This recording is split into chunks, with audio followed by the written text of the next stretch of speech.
Aji Brajamusti merupakan salah satu dari deretan ilmu pamungkas yang wajib dimiliki.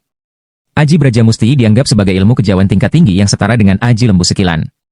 Belum akan turun gunung seorang pendekar, jika belum berhasil menguasai Aji Brajamusti. Hal ini karena Aji Brajamusti mampu melipat gandakan kekuatan pukulan seseorang menjadi sangat mengerikan.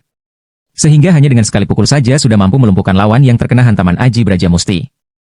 Karena kewingitannya, lelaku tirakat untuk menguasai Aji Brajamusti sangatlah berat, membutuhkan ketekunan yang luar biasa serta kontrol emosi tingkat tinggi. Kenapa? Karena orang yang terkena tamparan pemilik Aji Brajamusti akan mengalami luka dalam serius, yang sama mengerikannya dengan terkena pukulan kepalan tangan.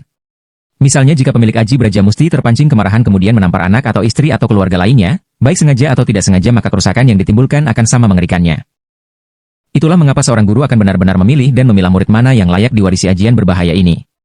Pada umumnya hanya murid yang memiliki niat, perangai dan budi pekerti yang baik sajalah, yang matang secara mental, spiritual maupun supranatural saja yang dianggap layak untuk mewarisi Aji Brajamusti. Untuk menguasai Aji Brajamusti, lelaku tirakat yang harus dijalani yaitu 1. Puasa muti mundur selama 7 hari. 2. Pada hari terakhir, ditutup dengan ngeblank. Tidak tidur dan tidak boleh tertidur selama matahari terbit di hari ke-7 puasa hingga matahari terbit di hari ke-8. 3. Dilanjutkan puasa patigeni sehari semalam, hari ke-8 dan ke-9. 4. Selama puasa, membaca mantra Aji Brajamusti sebanyak-banyaknya. Setelah lelaku tirakat selesai dilaksanakan, jika pemilik Aji Brajamusti ingin menggunakan ilmu tersebut dalam pertempuran maka cukup merapal mantranya 1 kali sambil menahan nafas untuk mengaktifkan kesaktiannya. Penggunaan Aji Brajamusti sangatlah mudah. Bisa digunakan untuk melakukan pukulan jarak jauh maupun pukulan terhalang tembok. Pada beberapa literatur menyebutkan, efek Aji Brajamusti masih bisa dirasakan oleh korban dengan jarak 5 sampai dengan 10 meter dari penggunanya. Hal ini sangat berguna sebagai mekanisme pertahanan diri. Kita akan mampu menjatuhkan musuh yang sedang menyerang, sebelum serangannya mengenai diri kita. Penggunaan Aji Brajamusti di tahun 2024 tentu tidak sejadul itu lagi. Aplikasinya sudah sangat berkembang, misalnya digunakan untuk memperkuat gertakan sehingga lawan bicara gemetar ketakutan dan tunduk dengan ucapan pengguna Aji Brajamusti. Suara Anda akan terdengar menggelegar, sangat keras dan berwibawa, menakutkan bagi yang mendengarnya bagaikan suara sambaran petir atau auman singa. Efek gertakan dan penundukan semacam ini seringkali dijumpai dalam beberapa ilmu serupa, seperti pada pengguna Aji Gelap Ngampar. Lalu seperti apa bunyi mantra Aji Brajamusti? Mbah Wira sempat riset mencari beberapa sumber yang relevan dan ternyata terdapat beberapa versi dari mantra Aji Brajamusti. Salah satu mantra yang berasal dari kitab yang valid, berbunyi sebagai berikut, si kata si karawelang. Macan gembong ing gigirku, metu kilat ing cangkemku. Petak wedi si jabang bayi andeleng awak badan sariraku. Katon agimbal jatalien anggereng kaya gandarwa sewu suaraku. Yen turu katon lembak-lembak kaya segara. Yen angade katon kaya gunung sewu. Yen lumaku kaya gunung sewu alalaku. Metu wadung ing dedengkulku. Metu peteling sikutku, metu gunting dari jiku, sing tagarap sing tak usap teka bencur bayu mancur, bayu si jabang bayi. Asal iro saking bayu mulih maring bayu.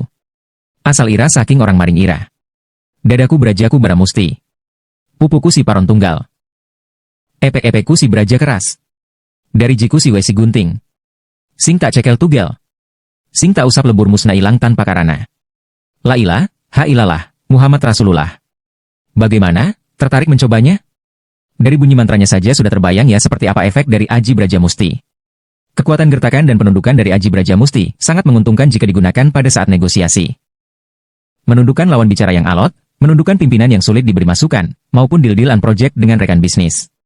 Oleh karenanya Mbah Wira sangat menyarankan Anda semua untuk menguasai Aji Brajamusti karena aplikasinya sangat banyak sekali dalam kehidupan sehari-hari. Mbah, bagi mereka YG Gakwa Tirakat namun sangat membutuhkan ilmu kewibawaan penundukan, membuat kita disegani dan dihormati oleh orang lain, baik di lingkungan sosial maupun di kantor. Bagaimana? Tenang, berikut Mbah Wira hadirkan beberapa hodam pilihan yang memiliki tuas serupa dengan Aji Brajamusti di atas. Mengapa akhir-akhir ini Mbah Wira sering membahas keilmuan, lengkap dengan tata cara tirakat dan bunyi mantra keilmuannya? Karena Mbah Wira paham, tidak semua orang mampu beli azimat. Maka dari itu, Mbah Wira beri opsi atau pilihan yang gratis yaitu dengan tirakat mandiri. Mereka yang kesulitan ekonomi. 1. Tentu tidak berat untuk puasa, karena sudah sering menahan lapar. 2. Tentu tidak berat untuk topom bisu, diam tanpa bicara, karena sudah sering menahan pedihnya kehidupan sendirian. 3. Tentu tidak berat untuk menahan hati, jauh dari sifat iri dengki dan kesombongan, karena terbiasa diremehkan hingga tidak ada lagi yang bisa disombongkan. 4. Tentu tidak berat meluangkan waktu untuk wirid, karena nganggur misalnya, atau kerja sebagai penjaga toko yang sebagian besar waktunya hanya dihabiskan untuk menunggu misalnya. Jangan takut, Mbah Wira berniat sungguh-sungguh membantu Anda. Bagi Anda yang sanggup membeli hodam, silahkan telah Mbah Wira sediakan puluhan hodam dengan beragam tuah untuk membantu hajat hidup Anda. Jika tidak sanggup beli azimat yang sudah tersketsa, Mbah Wira sediakan yang murah meriah, under 1 juta yaitu azimat hajat.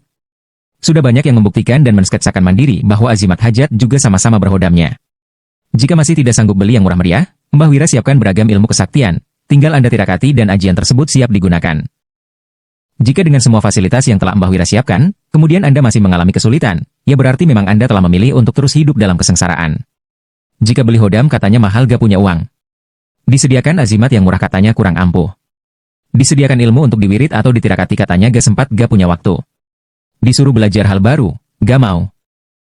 Tapi hidupnya isinya terus mengeluh, kan ya repot. Jika Anda ingin berubah jadi lebih baik, mari kita perjuangkan bersama-sama. Jika Anda ingin jalan cepat, maka berjalanlah sendirian.